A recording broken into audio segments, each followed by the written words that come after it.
بینش و پرسش. بینش و پرسش در امتداد خبر. بحث‌ها پیرامون اتفاقات و رویدادهای بازتاب یافته در کشور، منطقه و جهان. رادیوی ملی افغانستان پیشکش می‌کند. بینش و پرسش. بسم الله الرحمن الرحیم. شنوندگان محترم برنامه بینش و پرسش، با من عبدالرحمن محقق خوش آمدید. در سالهای اخیر امارت اسلامی افغانستان گام‌های مهم در جهت تقویت روابط سیاسی و دیپلماتیک خود با کشورهای قدرتمند و منطقه‌ای برداشته که از جمله آنها میتوان به کشور چین اشاره کرد. در پی تحولات سیاسی، تلاش‌های دیپلماتیک امارت اسلامی بر مبنای تقویت روابط منطقه‌ای و بین‌المللی بر اساس حسن نیت شکل گرفته است. همکاری‌های افغانستان با چین به عنوان یکی از ابرقدرت‌های اقتصادی و سیاسی جهان به عنوان نقطه عطف در دیپلماسی جدید افغانستان تلقی می‌شود. در حوزه سیاسی و دیپلماتیک امارت اسلامی افغانستان در صدد است تا با بهره‌گیری از روابط حسنه با کشورهای منطقه به ویژه چین رابطه خود را توسعه داده و به رسمیت شناختن را تسریع ببخشد. علاوه بر این، توسعه همکاری‌های اقتصادی و سرمایه‌گذاری‌های مشترک در حوزه‌های چون معادن و انرژی فرصتی برای بهبود زیرساخت‌های داخلی افغانستان و افزایش رشد اقتصادی کشور فراهم می‌کند. چین در این راستا تمایل خود را برای سرمایه‌گذاری در معادن افغانستان اعلام کرده که می‌تواند به منبع بزرگ از درآمد برای افغانستان تبدیل شود. با توجه به این، در این مصاحبه قصد داریم به بررسی این روابط بپردازیم و نقش آن را در تقویت جایگاه سیاسی امارت اسلامی افغانستان در عرصه بین‌المللی تحلیل کنیم. روی همین ملحوظ بحث می‌کنیم با محترم محمد شفیق حقپال، تحلیلگر مسائل سیاسی که از طریق خط تلفن در برنامه وصل هستند. جناب حقپال صاحب، سلام، وقت شما بخیر. بسیار زیاد تشکر از این که به بحث برنامه ما فرصت گذاشتین. بسم الله الرحمن الرحیم و به نستعین و صلات و سلام علی رسوله الکریم و بعد. ما هم به نوبه خود به شما و تمام شنونده های عزیزتان و مؤمنتان السلام علیکم و رحمت الله و برکاته عرض می‌دارم. علیکم سلام. حقپال صاحب، به عنوان نخستین پرسش اگر بپرسم این که با چه راهکارها، با چه پروگرام‌ها امارت اسلامی توانست با اتخاذ سیاست‌های دیپلماتیک قوی روابط خود را با چین به طور قابل توجه تقویت کند؟ البته معلوم است چین در رقابت با آمریکا قرار داره، در بلوک شرقی سازمان شانگهای قرار داره و بعد از اینکه امریکایی‌ها در افغانستان بودن و بعد از خارج شدن، چین از این حالت خوش شده و خواسته به خاطر بهبود مسائل اقتصادی خود افغانستان جای پای داشته باشد. افغانستان هم به خاطر که بتونه راه خود را به جهان بیرونی باز کنه، راه خود به سوی به رسمیت شناختن جهان آماده بسازه و باز کنه و همکاری بیرونی را، همکاری اقتصادی و همکاری دیپلماتیک دیگه کشورها را جلب کنه، با چین روابط خوب داشته. حتی قبل از اینکه امارت اسلامی به پیروزی هم برسه، با چین روابط بهتر داشته، با روسیه، چین، کشورهای مختلف دیگه مثل ایران، مثل ژاپن، که عمل خوبی پیش پنداشته میشه و خوب فکر میشه، به خاطر که هر کشور در جهان امروزی وقتی زندگی میکنه ضرورت داره تا با جهان بیرونی رابطه داشته باشه، خصوصا در این حالت که جهان حالا به یک دهکده تقریبا تبدیل شده، حالت ترانسپورتی آسان شده، طیاره‌ها بسیار به زودی از یک کشور به کشور دیگر رفته میتونه. اینترنت زمینه ارتباط تمام جهان با هم مسائل ساخته، تلفن و مسائل دیگه، و اقتصاد هم به همین شکل، اقتصاد جهانی ارتباط مستقیم با هم دیگه داره. امروز اگر تیل است، نفت است، اگر مسائل استهلاکی است، صنعتی است، زراعتی است، تمام جهان تقریبا از طریق زراعت و صنعت اینا با هم ارتباط داره و افغانستان هم توانسته با اتخاذ سیاست‌های مدبرانه خود با جهان خارج روابط خود داشته باشه که یکی از کشورها کشور چین است که از نگاه اقتصادی بسیار کشور پیشرفته است و جهان کشور مطرح است و این روابط برای ما بسیار مفید پنداشته میشه که افغانستان تانسته با چین رابطه بهتری را تحکیم ببخشه. حقپال صاحب، دیدگاه شما چیست؟ چه فکر میکنین؟ به نظر شما چین چه نوع نگاه را در قبال این روابط مد نظر گرفته؟ چین با رقابت خود با امریکا و غرب میخواد جای پای خود را در افغانستان بعد از اینکه امریکا از اینجا رفت باز کنه و این رقابت چین با کشورهای غربی سبب شده که چین با افغانستان یک ضرورت احساس کنه. چون افغانستان من حیث مرکز آسیا، من حیث قلب آسیا، من حیث مرکز حتی جهان را فکر میکنم که افغانستان مرکز ایرانیا و آسیا و اروپا و جهان است. بنان و در راه ابریشم قرار داره، معادن دست نخورده داره. از نگاه سیاسی زمان روس و شوروی در اینجا تجاوز کرده بود، بعد از او امریکا در اینجا تجاوز کرد با ناتو، قبل از انگلیس تجاوز کرده بود. یعنی معنای چیست که یک منطقه جیوپولیتیک، جیوستراتژیک و جیواکونومیک است. و همین لحاظ رابط چین هم با افغانستان توجه داره. چین میخواد که رابط خود نزدیکتر بسازه، ولی باید ما متوجه باشیم که زمان اتحاد جماهیر شوروی کوشش کرد که با افغانستان رابط خود نزدیک سازه که او هدف داشت. بعد از آمریکا کوشش کرد که رابط خود خوب بسازه، اقتدار فریب داد و در اینجا تقریبا مدت چند سال 20 سال بود که در اینجا با استعمار و پخش فرهنگ خود پرداخت. ما باید متوجه باشیم که چین هم چو کار با ما نکنه. چرا میگم مار گزیده از اسمان دراز میترسه، ولی حضرت پیامبر علیه السلام گفته که مؤمن هیچگاه دو بار از یک سوراخ گزیده نمیشه. به این نکته باید متوجه بود و سیاست دفاعی مدبرانه خود در قبال تمام کشورهای خارجی اتخاذ کرد، با خصوص چین که یک کشور کمونیستی حساب میشه، یک کشور لایق و بیدین حساب میشه، کشوری که بالای مسلمانای خود مشکلات زیادی را آورده ولی روی هم رفته.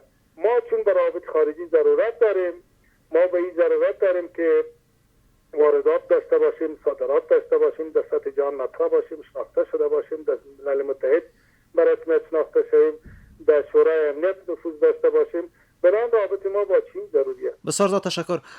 حقپال صاحب، حالا همون گونه که شما اشاره کردین که امارت اسلامی با پیش گرفتن سیاست مدبرانه توانسته روابط خوبی داشته باشه به خصوص با کشور چین. حالا داشتن همین روابط با چین چه مزایایی میتونه برای افغانستان داشته باشه و این روابط با کشور چین چه تأثیری میتونه بر دیگر کشورها هم داشته باشه، دیگر کشورهای قدرتمند از نگاه اقتصادی و از نگاه سیاسی؟ سوال مهم با خود را مطرح کردین. ببینین، پیش‌فرض کردم که چین در جایگاه اقتصادی و سیاسی جهان عضو شورای امنیت است و جایگاه اقتصادی را تقریبا حرف اول در دنیا میزنه. صنعتش تمام مواد چینی در اروپا، در آمریکا و در آسیا و در افریقا، چون نفوس زیاد است، زحمت زیاد کشیدن، وسایل ارزانتر عرضه می‌دارن نسبت به غرب اروپا و کشورهای پیشرفته صنعتی دیگر. صنعتش بسیار رو به پیشرفت است، حتی ماشیدریش حال بسیار رو به پیشرفت است.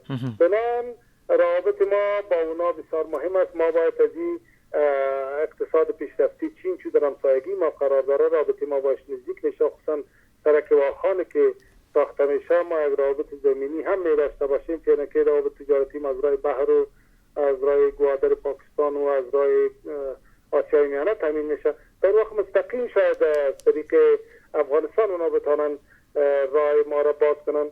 بنابراین از اقتصاد پیشرفتی چین ما باید استفاده کنیم در شرایط فعلی. در ضمنش ما چین را باید تشویق کنیم که در سطح بین الملل، در استیج بین المللی ما را مطرح کنه، از ما دفاع کنه، از موقف ما که طوال این کار کردن تقریبا در چندین جلسه که در شورای امنیت ملل متحد دایر شده. چین و روسیه از موقف امارت اسلامی افغانستان دفاع کردن. البته این دفاع هنوز به اون سطح نیست که بتونه افغانستان و سطح جهانی به رسمیت بشناسه، ملل متحد به رسمیت شناخته شود و یا هم مزایای بیشتری برای ما بده. چین و روسیه متاسفانه تا به حال نتونستن در شورای امنیت گام‌های قاطع را در جهان بانند، به خاطر که فعلا شورای امنیت و ملل متحد زیر اثر آمریکا و متحدینش چین، انگلستان و فرانسه قرار داره. همین قضیه فلسطین می‌بینیم که متاسفانه ظلم شدید بالای مردم فلسطین ادامه داره و آمریکا در رأس مسئله قرار داره و هر بار در شورای امنیت فیصله‌های مهم را ویتو میکنه. ولی چین و روسیه نتونستن یا نمیخواهند، چون شاید از نگاه عقیده‌ای مشکلات داشته باشند که از مردم مستحق فلسطین دفاع قاطع بکنند. ولی روی هم رفته افغانستان میتونه از این فرصت استفاده کنه، از چین استفاده کنه تا چین افغانستان در سطح بین المللی مطرح کنه و از بعضی حقوقش که حق مردم افغانستان است و چین با خصوص در رقابت غرب قرار داره، از اون مسائل افغانستان دفاع کنه و افغانستان را در سطح جهانی مطرح بسازه. و مهمتر از آنه که ما از منابع اقتصادی چین باید استفاده کنیم و از منابع تخصصی چین استفاده کنیم، چون چین یک قرارداد قوی در قسمت مثل عینک با ما داره داره. ما باید چین را وادار بسازیم تا در استخراج مثل عینک توجه بیشتر به خرج بده، چون با استخراج مثل عینک سطح اقتصادی کشور ما بسیار بالا میره.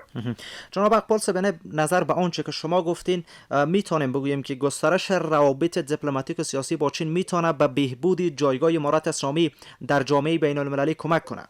واقعا چین یک کشور مطرح دنیاست، کشور پرنفوذ دنیاست، کشور از نگاه اقتصادی پیشرفته است، میتونه در سطح سازمان شانگهای بالای کشورهای پاکستان، بالای کشور روسیه، بالای کشور کره شمالی، بالای کشورهای دیگه که در نزدیک چین و همپیمانان به چین قرار دارند آسیای میانه با اینا رسوخ داشته باشه و اونا رو هم تشویق کنه. و اگر چین اولین گام در قسمت به رسم شناختن افغانستان که هنوز جرأت نکرده متاسفانه و هیچ مانعی در مقابلش نیست، ولی شاید حراس‌هایی داشته باشه از غرب و اروپا و امریکا، با خصوص امریکایی که ترامپ چند بار است که تهدید کرده چین در ممالیات برجسته و مسائل تایوان و غیره که بحث را به درازا میکشه.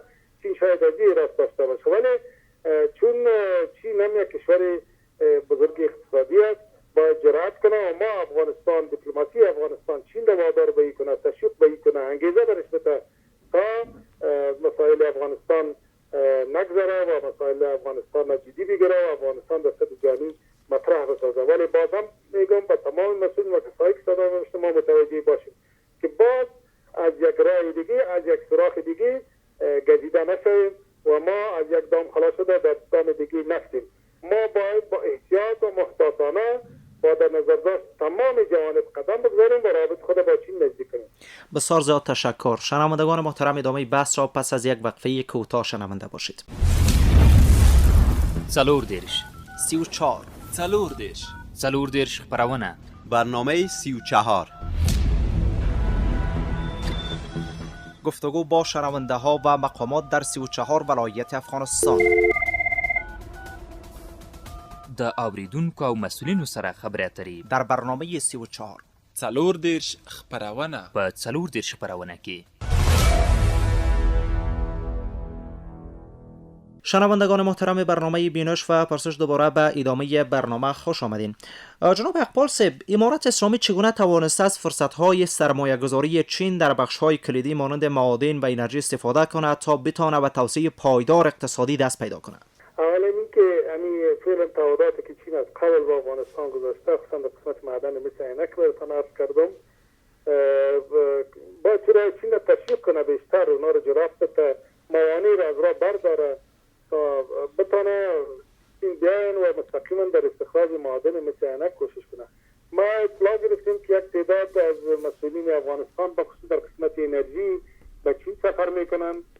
باید در این سفر چین تشویق شد که در قسمت انرژی هم در افغانستان سرمایه گذاری کنه، با خصوص در قسمت برق یکی از اولویت‌های مهمی هر جامعه و با خصوص افغانستان پنداشته میشه. ما عمل برق وارداتی داریم، از آسیای میانه وارد میکنیم و هم که اونا بخواین دلش گاهی برق میتن ما را و گاهی هم نمیتن، وقتی ضرورت خودشان باشه بالای ما برق را قطع میکنن. ما از منابع خود باید استفاده کنیم، چین را تشویق کنیم که در ساختن بندهای آبی و بندهای برق در افغانستان تا برای ساختن بخش استفاده از انرژی آفتابی در افغانستان و متکی شدن با پای خود از نظام انرژی در افغانستان کمک کنه. و میتونه چینی توانایی را داره که حتی از انرژی بادی و حتی انرژی اتمی که کار بعدی است. من نمیفهم که مسئولین دولتی ما به این مسئله متوجه هستن یا نیستن. فعلا بیشترین انرژی برقی که در جهان به دست میاد از انرژی اتمی است که بیشترین کشورهایی را داره و من هم نیست چرا انرژی اتمی و بخش اتمی چون در بخش سلاسازی من است. همه بیشترین کشورها از انرژی اتمی برای برق استفاده میکنن. ما هم چین را تشویق کنیم اگر بتانه یک جزوه اتمی برای ما در افغانستان بسازه که فعلا بعید به نظر میسه، ولی برای زمینه چه مسئولین زمینه را برای کشور چین یا کشورهای دیگه مساعد بسازن تا ما بتونیم در افغانستان از انرژی اتمی استفاده کنیم برای برق، برای انرژی مفید، برای انرژی که در صنعت به کار میره. همچنان چین میتونه که از واردات چین ما استفاده از این، خصوصا فعلا بیشترین واردات ما از کشور چین است، بخصوص در قسمت صنعتی و در بخش تکنولوژیک. تجارای ما بیشتر از چین واردات میکنه. هر وسیله که شما در افغانستان میبینین اکثریتش میبینین که میدین چاینا نوشته. چین را باید تشویق کنه که با افغانستان با یکی که مالیات را برای افغانستان کم کنه و دیگه هم وسایل یا مسائل صنعتی را ارزانتر به افغانستان ارزان بسازه، سبسایدی را قبول کنه. فعلا ما چین را وادار به این بسازیم که اونا کمی به شکل تشویقی از مفاد کمتر برای موادی که برای افغانستان صادر میکنن تا وسایل در افغانستان ذاتاً ارزانتر تمام شود برای مردم و مردم توان خریدش داشته باشن برای ما صادر کنن. این بر دوت مسئولین است که چین به چه شکل وادار میسازه و در آینده ها چی وعده هایی برشان میده تا چین هم تشویق شود و انگیزه پیدا کنه. در ضمنش چین میتونه یک تعداد متخصصین ما را اونم باید بسیار متوجه بود که صادرین تحت نظر فکری از اونا قرار نگیریم. تنها نظرهای تخصصی چین ده ما از اینجا داریم و در افغانستان پیاده بسازیم. متخصصین ما در اونجا آموزش بگیریم یا یک تعداد متخصصین چینایی بیایم به افغانستان اینجا صنعت داخلی ما را رشد بدن. البته باز هم میگن که گام محتاطانه باید بنبانیم تا چین از مسائل برای نفع استراتژیک خود از ما استفاده سو نکنه، بلکه از تمام کمک‌های بی‌غرضانه و مخلصانه استفاده کنه. حقپال صاحب، حالا همین روابط نزدیک با چین در قسمت توسعه روابط اقتصادی آیا میتونه به توسعه پروژه های زیربنایی در افغانستان و بهبود کیفیت زندگی مردم کمک بکنه؟ آیا میتونه زمینه های اشتغالزایی را در افغانستان بیشتر بسازه یا خیر؟ بله، 100% سوال بجا است. میتونه این کار بکنه، ولی به صورتی که این همکاری وسیع شد. در سطح فعلیش نه. در سطح فعلی متاسفانه ما نتونستیم از تمام امکاناتی که چین به دسترس داره ما از استفاده کنیم. یا چین نمیخواد که با ما همکاری وسیع داشته باشه به نام الموضوعات بنا به فشارهایی که بیرون بالایش وارد میشه یا حراس داره از کشورهای غربی و کشورهای دیگه. چین هنوز به اون شکلی که لازم است همکاری مخلصانه با ما نکرده، یعنی به دست باز با ما برخورد نکرده. یک مسئله دیگه که چین با پاکستان روابط نزدیک داره و رقابت قویش با هند سبب شده که با پاکستان همکاری زیاد داشته باشه، ولی با افغانستان هنوز با همچنین همکاری بیشتر از مثل عینک یاد کردم سالهاست، یعنی بیشتر از 10 سال یا 15 سال میشه که اونا تعهد کردن که ما استخراج میکنیم مثل عینک لوگر، ولی تا به حال اقدامات عملی که اقدامات ابتدایی صورت گرفت ولی اقدامات عملی صورت نگرفتن.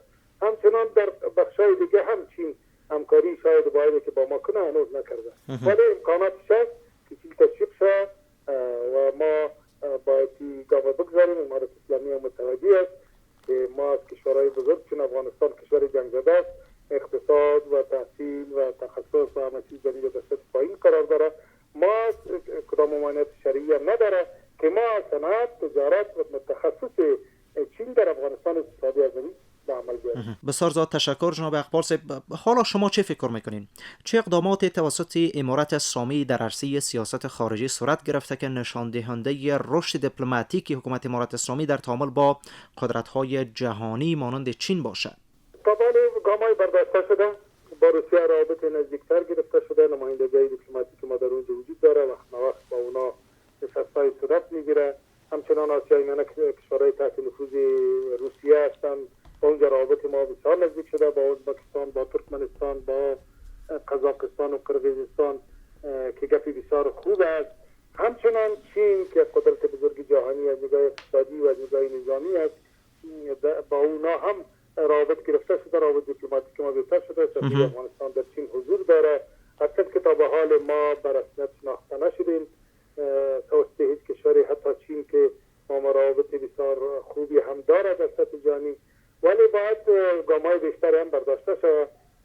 چین تشویق شود که اولین کشور باشه که با افغانستان را به رسمیت بشناسه، که بعد از این ما مطمئن هستم وقتی چین افغانستان را به رسمیت شناخت، کشورهای دیگه چون آسیای میانه، چون کشور روسیه، چون کشورهای تحت نفوذ بلاک شرقی یا کشور شانگهای آیسته آیسته جرأت خواهد کردن که افغانستان را بالاخره به رسمیت بشناسن.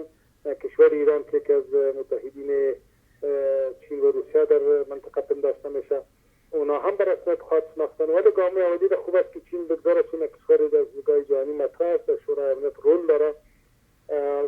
در ضمنش دیپلماسی افغانستان میتونه که نتونه باشی، البته یک توازن بین آنقدر وابسته به چین هم نشیم که بالاخره ما در بلاک نظامی یا غیر نظامی فکر شویم و برعکس غرب با بالای ما تخت و تاز کنه و ما زیر فشار غرب یا کشورهای دیگه قرار بگیریم. ما از این چانسی که فعلا به دست ما آمده رقابت غرب و شرق از یک استفاده از آن کنیم، هم از غرب استفاده کنیم مثل کشوری که ما به طرف هستیم با دیگران کدام تمام نداریم و در ضمنش به امور دیگران مداخله هم نمی کنیم.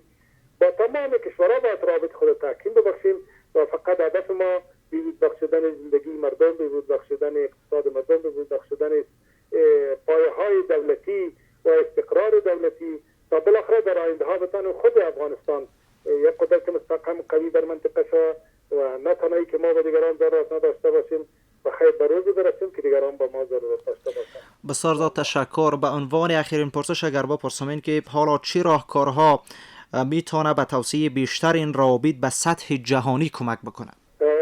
امارت اسلامی افغانستان باید یک بورد و دکترین خاص خارجی داشته باشه که روابط خارجی خود از هر نگاه تحلیل کرده و روی ازی باز بعداً گام بگذاره. منظورم این است که ما با هر کشوری که اگر رابطه میگیریم روی احتیاط و روی آینده نگری باشه، نه که ما مثل در شروع بحث گفتیم که با بعضی کشورها رابط نزدیک داشتیم و بالاخره اون کشورها تا سطح تجاوز به ما رسیدن. ما باید با در نظر داشت تمام مسائل حقوقی، فرهنگی، کلتوری و بخصوص اسلامی خود با کشورها رابطه داشته باشیم و این رابطه را بیشتر به اساس بی‌طرفی، به اساس احترام متقابل، به اساس عدم مداخله در امور یکدیگر این را توسعه بدیم. چون افغانستان کشوری است که جنگ رفته، در اینجا 45 سال جنگ بوده، ما به بسازی تمام عرصه‌های خود ضرورت داریم. ما در این زمان و در این وقت و این در برهه‌ای از تاریخ میتونیم که از تمام امکانات کشورهایی که در خدمت ما میگذارن از او استفاده کنیم، ولی با در نظر داشت تمام مسائلی که قبلا عرض کردم، مسائل شرعی، حقوقی، دینی، فرهنگی و کلتوری ما. البته در سطح بهبود مردم تمام مردم افغانستان فعلا چشم دارن به امارت اسلامی افغانستان و مسئولینش که چگونه میتونن زندگی اونا را بهبود بده، چگونه میتونن بیکاری رو در اینجا ختم کنه، چگونه میتونن اقتصاد ما خوبتر شود، وضع اقتصادی مردم ما بهتر شود، سیستم‌های دولتی ما بهتر شود، جوانای ما دیگه بیشتر به کشورهای بیرونی و خارجی نروند، در این زمینه‌های کار و اقتصادی برشن برابر شود. بنابراین یک راه و وسیله شمالی است که ما با کشورهای پیشرفته دنیا میگه اقتصادی چون چین و کشورهای پیشرفته دیگه که نظر مداخله در کشور ما نداره از رابط اینا استفاده کنیم، اینا رو تشویق کنیم که در مسائل مختلف ما سرمایه‌گذاری کنند، در اینجا زمینه کار برای جوانای ما مساعد بسازن از پروژه هایی که اونا تشویق میکنن یا اونا همکاری میکنن و در ضمنش با مردم ما فرصت پیدا میشه که در این پروژه ها و در که اساسی کشورها تامین میشه کار کنن، سطح بیکاری پایین شود، سطح اقتصاد بهتر شود و سطح همکاری دو جانبه با در نظر داشت تساوی حقوق و با در نظر داشت عدم مداخله در امور هم دیگه تشویق شود و پیشرفت پیدا کنه. ما امیدوار هستم که دستگاه دیپلماسی افغانستان به تمام مسائل متوجه باشد، تمام مسائل را موشگافانه بررسی کنه و روی بررسی‌های خود یک تصمیم قاطع و بهتری را بگیره و حتی پلان‌های نه تنها یک ساله و 2 ساله بلکه نظر من است که پلان‌های 10 ساله و 20 ساله و حتی 50 ساله و طولانی مدت برای افغانستان و روابطش با کشورهای بیرونی باید اونا داشته باشند. بسیار زیاد تشکر جناب محترم محمد شفیق حقپال آگاه مسائل سیاسی از این که به بحث و برنامه ما فرصت گذاشتیم. تشکر از شما هم، باز هم از طریق شما به تمام شنوندگان خود سلام و احترام عرض می‌کنم. السلام علیکم و رحمت الله و برکاته. و شنوندگان محترم از شما هم جهان سپاس که تا این دم شنونده برنامه بینش و پرسش بودین. تا برنامه دیگر خدا نگهدار.